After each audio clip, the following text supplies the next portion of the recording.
Atenção! Começa agora uma teleaula de matemática do ensino fundamental. Você vai assistir a teleaula de número 60. Bons estudos!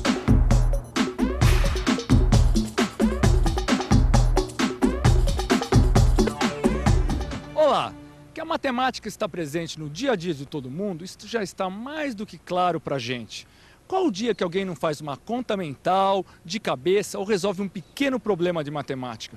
Vamos conferir essa afirmação na prática? Amigo, por favor, você já usou matemática hoje? Sim, usei. Para quê?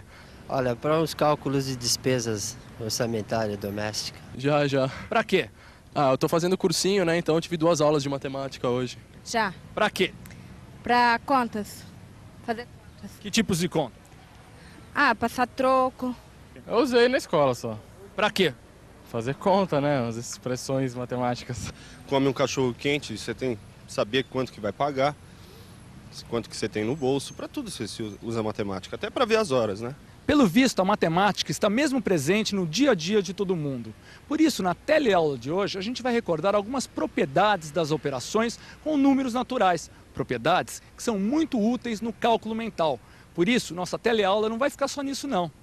Você também vai rever o estudo das expressões numéricas, as regras para calcular o seu valor e os sinais de pontuação usados nas expressões.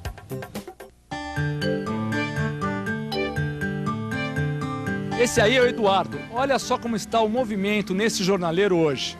Quando abriu a banca, o Eduardo tinha R$30 em caixa, vendeu 20 jornais a 80 centavos cada e 10 revistas a R$4 cada. Depois disso, quanto o Eduardo tem em caixa? Todo esse movimento aqui na banca pode ser traduzido através de uma expressão matemática. Confira. Ele tinha R$30 em caixa, vendeu 20 jornais a 80 centavos cada e mais 10 revistas a R$4 cada. Esse tipo de expressão, que apresenta uma sequência de operações com números, é chamada expressão numérica. Ainda nesta teleaula de hoje, a gente vai saber como se resolvem essas expressões. Mas antes disso, vamos fazer uma revisão nas principais propriedades das operações, que ajudam muito no cálculo mental, as chamadas contas de cabeça. A questão é a seguinte: eu gastei R$36 numa loja. Depois eu fui até uma outra loja comprar um sapato e gastei R$40. Aí eu fui para casa e gastei R$4 de táxi. Aí eu pergunto, quanto é que eu gastei ao todo?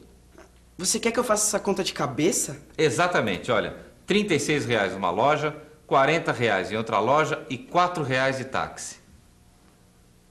Seu Joaquim, eu não tô com cabeça para fazer isso. Que isso, Zeca, essa conta dá 80 e olha que eu fiz de cabeça. Veja só como é simples. A conta é essa, 36 mais 40 mais 4. Para facilitar, eu troquei a ordem das duas parcelas, a de 40 e a de 4. Associei as duas primeiras parcelas e efetuei a adição. Aí está, 80. Esse é um exemplo da utilização da propriedade da adição no cálculo mental. Mas que propriedades da adição foram usadas aqui? Foi utilizada a propriedade comutativa. Através da propriedade comutativa, foi possível trocar, ou seja, comutar a ordem das parcelas sem alterar o resultado, que no caso a gente trocou, ou seja, comutou a ordem da parcela 4. Além da propriedade comutativa, a gente também utilizou outra propriedade, a propriedade associativa. Já a propriedade associativa mostrou para a gente que é possível associar duas ou mais parcelas de várias maneiras diferentes sem alterar o resultado. A propriedade associativa foi usada aqui quando se associou a parcela 36 com a parcela 4. E na multiplicação, será que a gente pode usar essas propriedades, a comutativa e a associativa? Vamos ver mais um exemplo. A situação é a seguinte: uma pessoa precisa calcular a área de um terreno retangular que mede 15 metros de largura por 20 metros de comprimento. E nós já sabemos que para isso basta multiplicar as duas dimensões do terreno, seu comprimento e a sua largura. Aí eu pergunto, será que essa multiplicação precisa ser feita numa ordem determinada ou eu posso trocar os fatores de ordem que mesmo assim a gente acha a mesma área? Essa é fácil. Eu vou até te mostrar. Este é o meu terreno retangular, que tem 20 metros de comprimento por 15 de largura. Para saber a área do terreno, eu multiplico suas dimensões. Comprimento vezes a largura, que dá 300 metros quadrados. E se a gente trocar a ordem das dimensões? O que será que acontece? Olha aí, não muda nada. A gente chega ao mesmo resultado de 300 metros quadrados. Como você viu, a propriedade comutativa também é válida na multiplicação. Tanto faz a ordem dos termos na multiplicação que o resultado vai ser sempre o mesmo. E a propriedade associativa, será que também é válida na multiplicação? Veja esse exemplo. 5 vezes 237 vezes 2. Aqui a gente tem uma multiplicação de 3 termos. A propriedade comutativa, a gente já viu, que é possível na multiplicação. E a associativa? Veja, também é possível. Eu associei 2 de seus termos, o 5 e o 2, e mesmo assim obtive o mesmo resultado. Tá vendo, seu Joaquim? Tanto a propriedade comutativa como a propriedade associativa podem ser usadas na multiplicação. Gostou? Gostei, mas o desafio não para por aqui, porque nós falamos da área do terreno. Agora eu quero falar do perímetro. Perímetro é a soma das medidas dos lados, certo? Certíssimo. E já que o perímetro é a soma das medidas dos lados, eu posso escrever essa expressão de 2 maneiras. Este é o terreno. Para achar seu perímetro, eu posso somar as 2 dimensões e multiplicar o resultado por 2, que dá 70. Ou multiplicar cada uma das dimensões do terreno por 2 e somar em seguida os resultados, que também dá 70. Quer dizer que dos 2 modos que a conta foi feita, a gente acabou chegando no mesmo resultado? O que significa que as 2 maneiras de escrever a expressão do perímetro desse terreno são iguais. Tanto faz eu escrever 2 vezes 15 mais 20, como escrever 2 vezes 15 mais 2 vezes 20. Esta é a chamada propriedade distributiva da multiplicação em relação à adição. Mas será que essa propriedade que a gente acabou de ver, a distributiva da multiplicação, também é válida em relação à subtração? Ou seja, quando a gente tem vários termos que se multiplicam e se subtraem, a gente pode fazer a mesma coisa? Veja essa conta, por exemplo. Precisando calcular mentalmente a expressão 38 vezes 1456 menos 28 vezes 1456, como será que é possível facilitar esse cálculo usando a propriedade distributiva? Vamos ver? Olha, escrever 38 vezes 1456 menos 28 vezes 1456 é o mesmo que escrever 38 menos 28 vezes 1456, que dá 14.560. Ou seja, a propriedade distributiva da multiplicação também se aplica à subtração. Bem, agora que a gente já deu uma revisada nas propriedades de adição e multiplicação, vamos retomar aquele nosso problema inicial.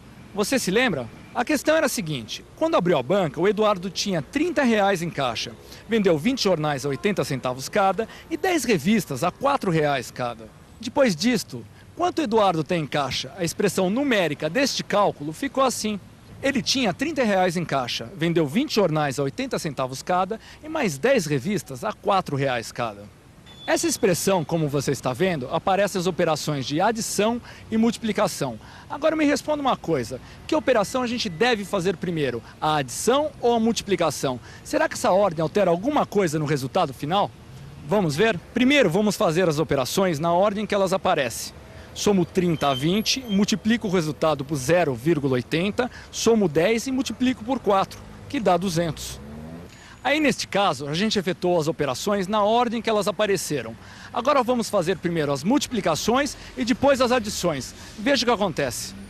30 mais 20 vezes 0,80 mais 10 vezes 4 é igual a 30 mais 16 mais 40, que é igual a 46 mais 40, que é igual a 86. Efetuando primeiro as multiplicações, eu chego ao resultado de 86. Mas os resultados deram diferentes. E agora, qual é o certo? 200 ou 86? Tá vendo? Como você viu, para resolver as expressões numéricas, a ordem das operações pode sim alterar o resultado. Mas como é que eu sei que operação deve ser feita primeiro? Bom, para evitar dúvidas como essa, foram criadas regras, que são as regras para efetuar expressões numéricas. E que regras são essas? Quando você tem uma expressão numérica, em primeiro lugar, a gente faz as multiplicações e divisões na ordem que aparece. Depois disso, efetuamos as adições e subtrações também na ordem em que aparecem.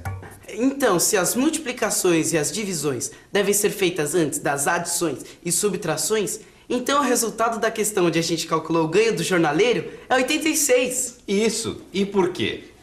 Porque para chegar ao resultado de 86, a gente fez primeiro as multiplicações e depois as adições.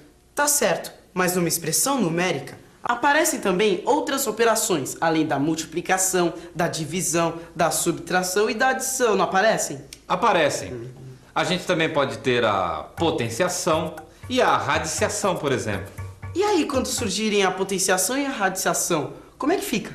Caso isso aconteça, elas deverão ser feitas antes mesmo das multiplicações e das divisões. Ou seja, a potenciação e a radiciação são as primeiras operações que a gente resolve numa expressão numérica. Você entendeu a ordem que as operações devem ser efetuadas numa expressão numérica, não entendeu? Primeiro, a gente resolve a potenciação e a radiciação. Depois, a multiplicação e a divisão. E por último, a adição e a subtração.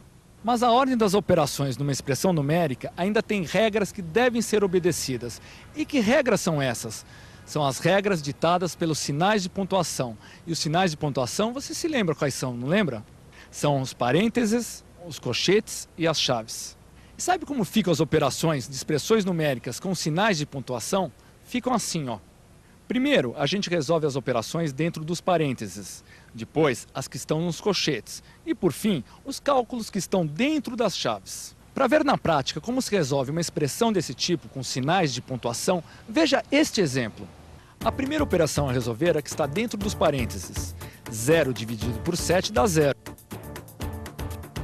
Agora vamos aos cálculos dentro dos colchetes. 15 dividido por 15 dá 1. E por fim, resolvemos a operação que está dentro das chaves. 20 menos 1 dá 18. Agora ficou fácil. 100 menos 18 dá 82. E atenção, se liga aí que é hora da revisão. Na teleaula de hoje, a gente reviu algumas propriedades da adição e da multiplicação. A gente também revisou o estudo das expressões numéricas, as regras para calcular o seu valor e os sinais de pontuação usados nas expressões. E aí, deu para rever as operações? Então por que você não abre seu livro e lê tudinho sobre essa teleaula? Desta forma, pode acreditar, você nunca mais vai esquecer as operações. Combinado? Até a próxima. Tchau!